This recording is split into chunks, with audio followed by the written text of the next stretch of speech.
Oda's unpredictability is on this week as he decides to deviate from his standard format by cutting away from the arc that has barely started to show us an ongoing battle that will define which member of the worst generation gets closer to finding the One Piece. Spoiler alert, it's gonna be Teach, unless somebody interferes, like Rayleigh did with Boa. Now, despite the shift in perspective that we get by the end of this chapter being something that nobody saw coming, having a clash between two members of the D family and one of them being Blackbeard seems to be very reminiscent and seems to echo the clash that we got near the ending of the first half of the series that ultimately ended up causing a war and led to the death of a fan favorite character. We also get confirmation about an aspect of the hierarchy of power in the series that can massively shape and influence the final fight of the Straw Hat Pirates against Blackbeard and his crew. Seriously, the first time I read this chapter, I was just sitting there going like, holy shit.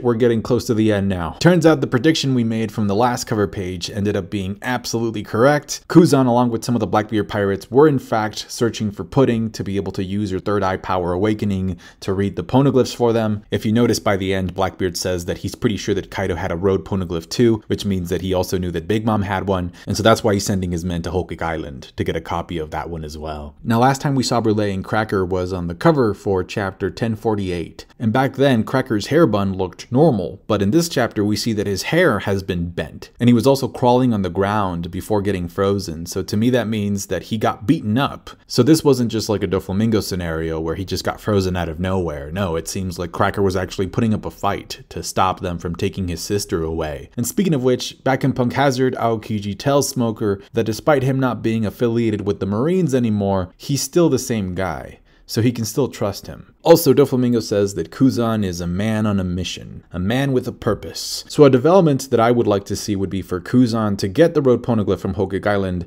and then use it as a bargaining chip for Kobe's freedom. So maybe Kuzan tells Blackbeard like, yeah, I got the copy of the poneglyph you need, but I won't give it to you unless you free Kobe. Now let's do some poneglyph math really quick. We know for a fact that Law has the Wano poneglyph, and we also know that he was there in Zou, inside of the whale tree, where the road poneglyph for Zou is kept as well. So if Law has those two poneglyph copies and he gets beaten by Teach, and Teach gets the one from Whole Cake, that means that Teach would have at least 3 road poneglyphs. And the reason I say at least 3 is because the last time we saw the 4th road poneglyph, it was back in Fishman Island. We know that Whitebeard declared Fishman Island to be a territory under his protection, and so we saw that Blackbeard, back when he was part of the Whitebeard Pirates, he was there in Fishman Island as well. So if there's anybody who would know what happened to that road poneglyph, it would be Teach. So it could already be the case that Blackbeard already has that road poneglyph in his possession.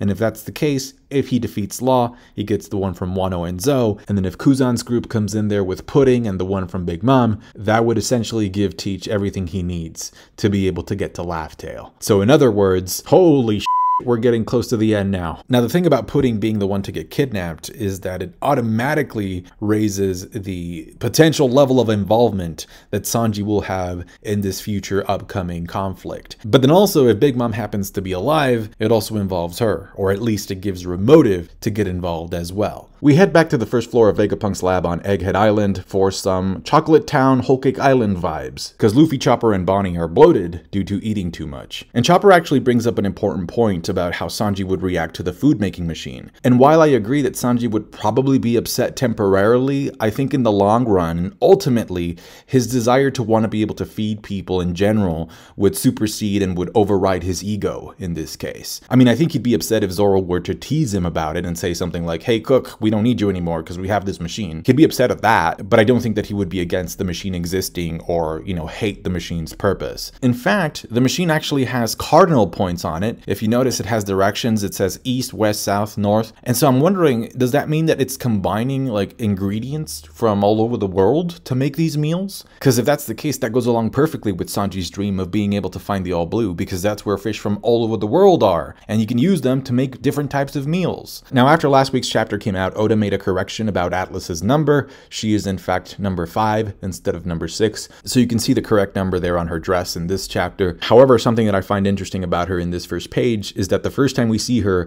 she has no tail. But then immediately after, when we see her again, she has a tail. So I'm not sure what's going on with that. We get a small panel of like a robotic Jimmy Neutron dog whose job is to recycle. And it's details like this that really make the world building of One Piece stand out, because it kind of works to make these places come alive. And there's a pun in the name of the dog as well. So one of the early translations called him the Recycle Cur, because cur is a dog. But it also sounds like recycler.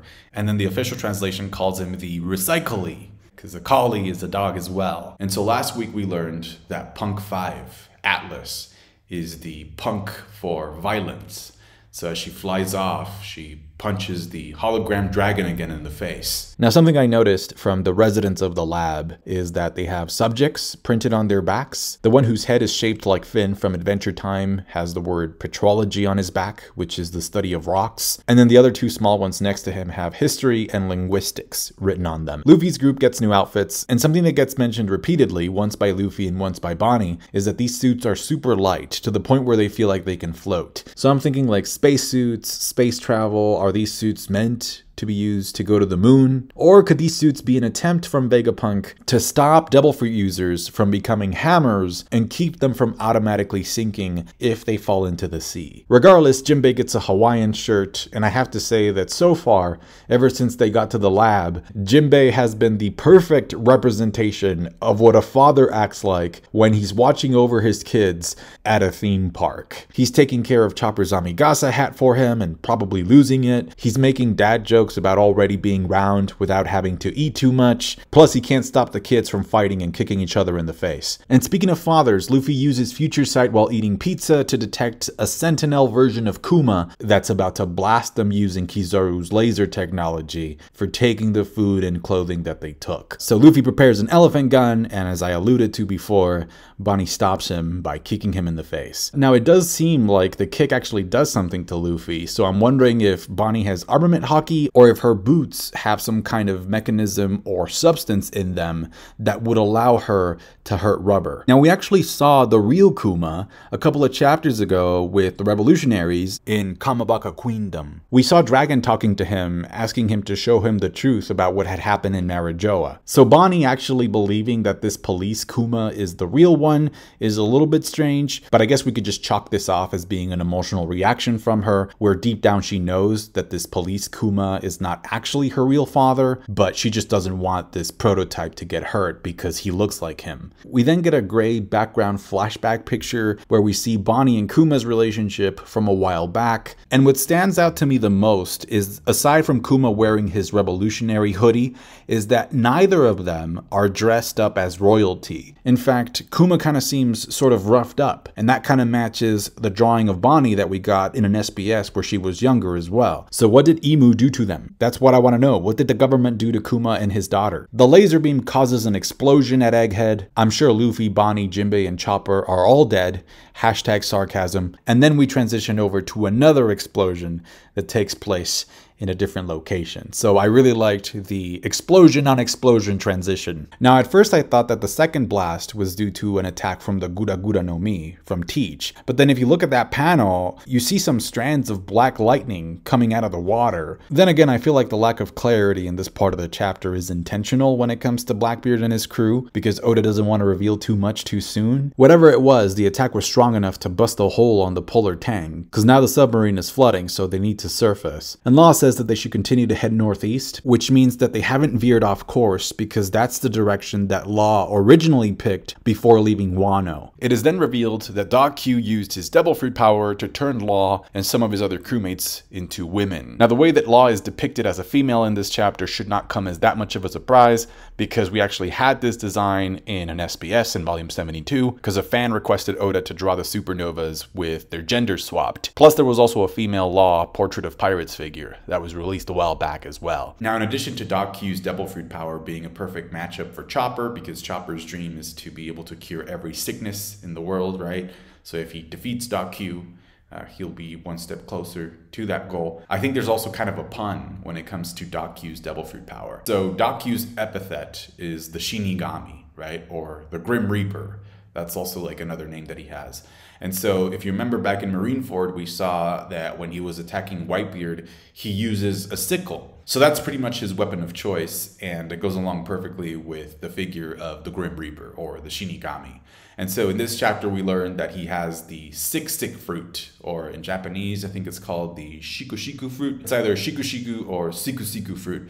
And so if you notice, like phonetically, siku or siku sounds like sickle, like the weapon that he uses. Now, there are two things that I want to mention about this feminization disease, quote unquote. The first one is that we all know that Oda can have a pretty immature sense of humor, and that sometimes his characters can be a reflection of that. And so that's kind of what we get in this scene. In fact, Doc Hugh kind of says that it's kind of entertaining and fun to be able to, turn males into females, or that he got a kick out of it, right? So it's kind of like a humorous sort of thing. But then the other thing too is that when it comes down to it, when you look at the reality of what the story has been and, certain examples in it, we realized, and I think most of us accept the fact that One Piece is not as liberal and it's not as progressive as some people want to believe that it is. It's just not.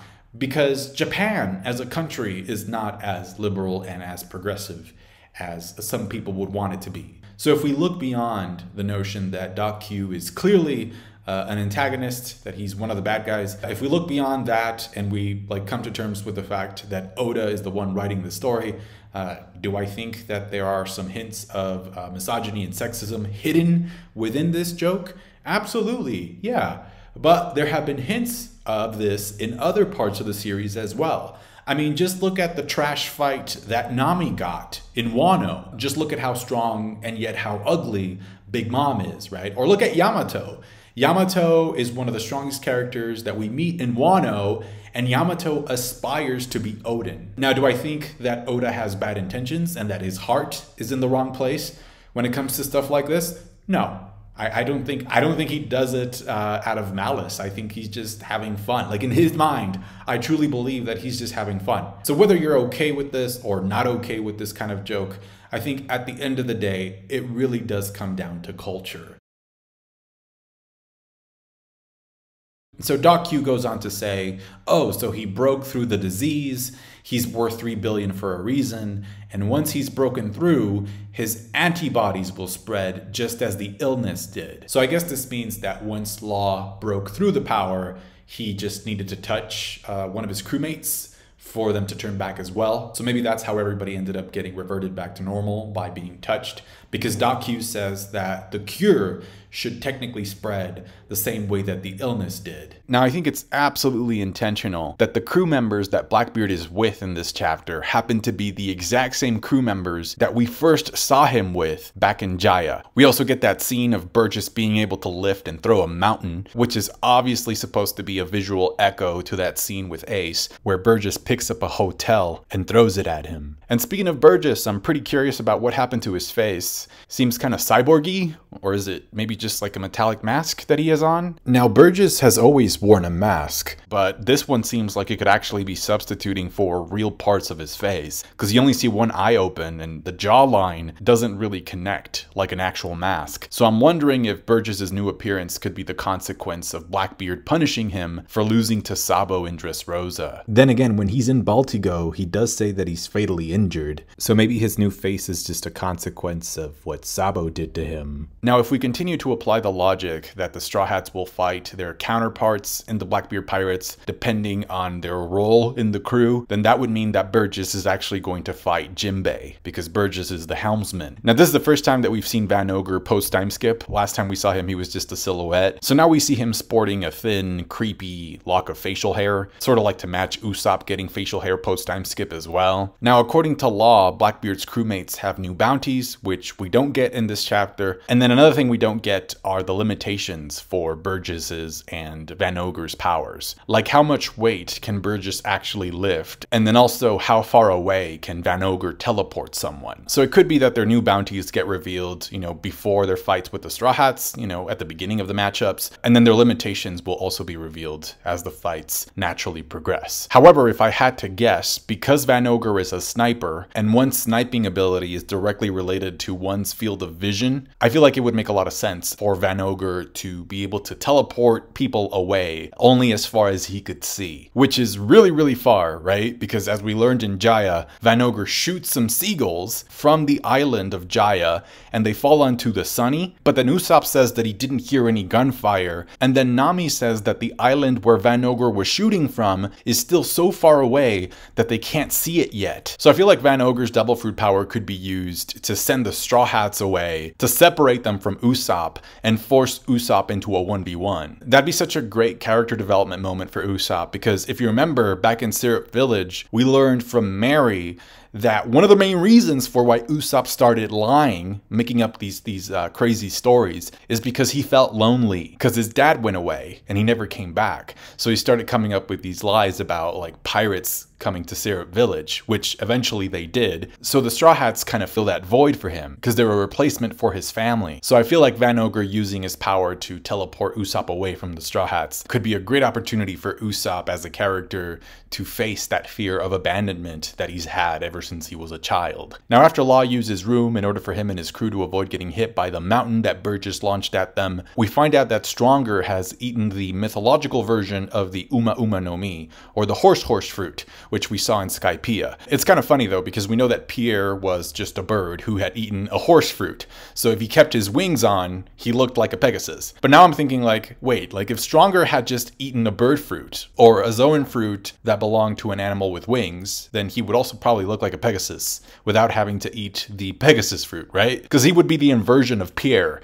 Then again, we know that mythical type Zoans have secondary extra abilities, so I wonder what Stronger's sort of secondary ability is going to be. I can tell you one thing, it's not super strength, because he's like wheezing carrying Teach around. Now Blackbeard makes a noteworthy comment where he tells Law that it's been a while since they last saw each other. And so thanks to chapter 1059, we know that the last time that Blackbeard and Law saw each other was during the Rocky Port incident. We know that it was because of that incident that Teach was able to gain Fulloled Island and claim it as his territory, because with Kobe's help and intervention, he was able to take the territory away from Wan Ji, who was a former member of the Rocks Pirates. And then of course we know that Law was involved in that incident as well, because he was called the mastermind behind the Rocky Port incident. I also kind of like how Blackbeard's dialogue sort of implies that he was waiting for somebody else to take down Kaido. Z ha ha ha ha! I knew that one of you would show up here eventually after taking care of the dirty work. I just didn't know which one. Like, he's such a conniving, slimy, genuine pirate that every time he's on screen, I actually get reminded of the fact that One Piece is technically supposed to be about pirates. Now, I want to go back to what is probably the most important bit of dialogue in the chapter, which is Law saying, I learned something in that Emperor fight. You can break through. Those powers, meaning Devil Fruit powers, or the effects of Devil Fruit powers, can't withstand intense enough hockey. Now, I really believe that Law's statement is not just in reference to the bit of dialogue that he has during the rooftop fight, where Kid asks if he can move one of the Yonko away using his ability, and Law replies that he can't because their hockey is just too strong. I mean, it is a reference to that, but I also think it's a reference to chapter 1040, when Law and Kid are fighting Big Mom, and Big Mom uses Soul Pocus. She activates slavery or life, right? So if you remember, she's on the ground. Kid has her on the ground because of the electromagnetic blast that, he's firing at her. And she says, slavery or life. And so, of course, if you get intimidated by her, if your will is not strong enough, you get afraid and your soul begins to come out of your body. But then in that scene, both Kid and Law are able to withstand, able to resist the effect of Big Mom's Devil Fruit power. So their soul doesn't come out of their body because their will is stronger, right? So willpower is kind of synonymous with hockey. Will equals hockey. So I think that's also where he learned what he says in this chapter as well. And we've actually gotten some examples of this concept being applied in practice as well. Doflamingo breaking out of Aokiji's ice could be considered an example. In Dressrosa, Doflamingo uses Parasite on Luffy, and he breaks out of the strings by activating his Gear 4th Haki. And then the most recent example I can think of this is Shanks using Conqueror's Haki, long distance, to push Green Bull out of his Logia form. So this concept isn't necessarily something that's 100% new. It's been in the series before, kind of in the background. It's just that with Law saying this and him declaring that this is a thing, this is an actual concept, right? It makes it more tangible. It establishes it as something that can factor in future fights. And that's kind of the whole point of this. It's something that is being said so that later on Oda can point at this and say, I told you this was something that characters could do in a fight. And I think this is also Oda's way of making sure that he doesn't make the same mistake twice. Because if you remember, before Wano, Oda pretty much admitted that he didn't know how Luffy was going to take down Kaido. And so of course we know what ended up happening. And so I think that Oda has learned from that. And he's like, I'm not gonna do that again. I'm actually planting the seeds to let the readers know how Luffy is going to defeat Blackbeard. And so that also takes us back to something that Kaido tells Luffy during their fight. This is chapter 1047. He tells Luffy, abilities alone cannot conquer the world. The world is convenient that way.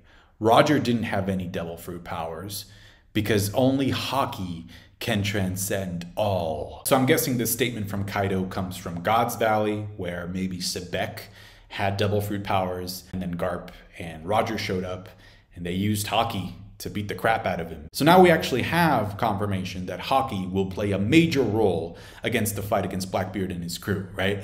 And so I'm thinking like, okay, let's say Usopp, for example. Let's say that Van Ogre touches Usopp to teleport him away from the crew, to sort of send him away further and further, and then at one point Usopp awakens, conquers Haki.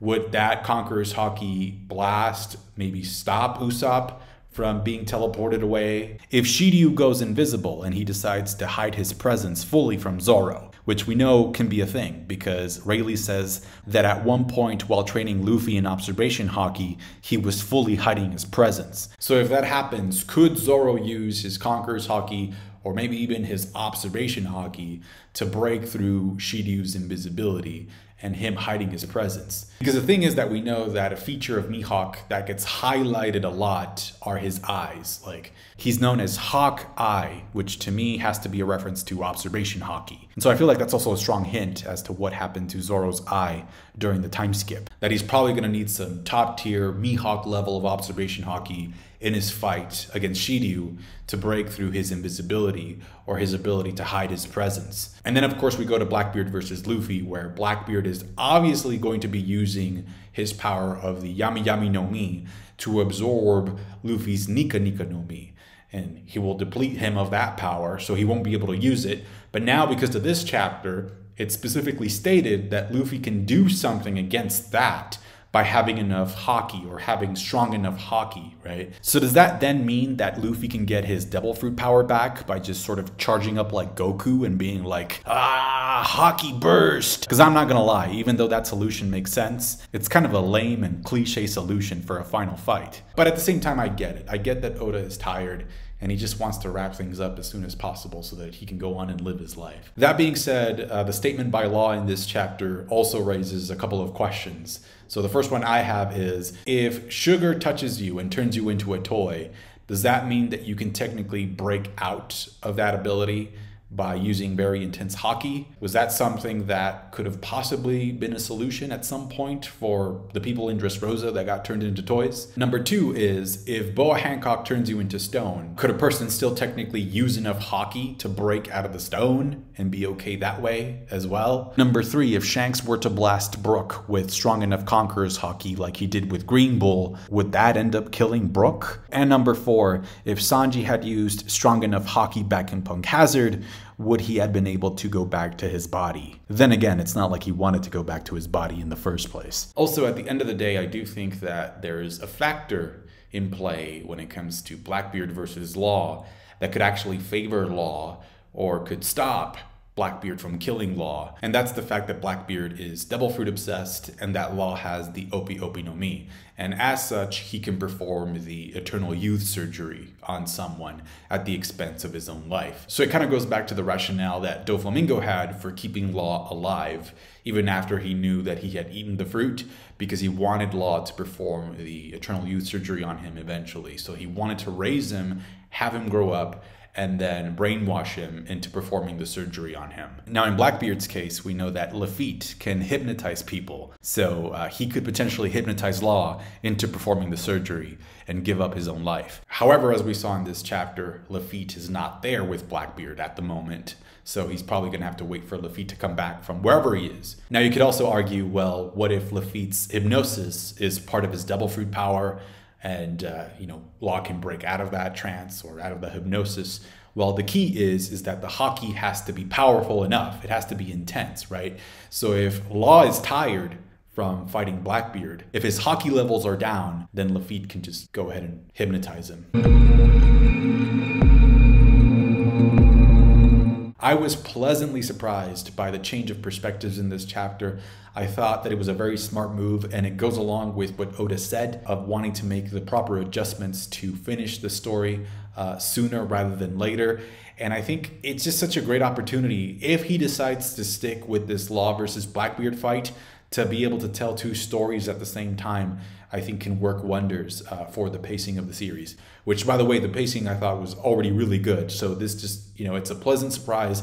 And I really hope that he decides to stick with, telling two stories at the same time. I talked about this last week about how I said that I didn't think Egghead was going to be an action-heavy arc, that I didn't see a whole lot of fighting going on.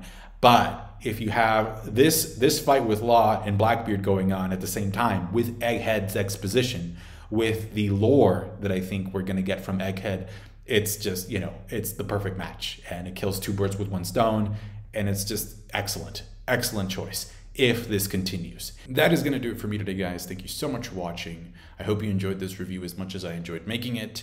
Thank you for all of your support. Take care. I'll catch you guys later. Bye.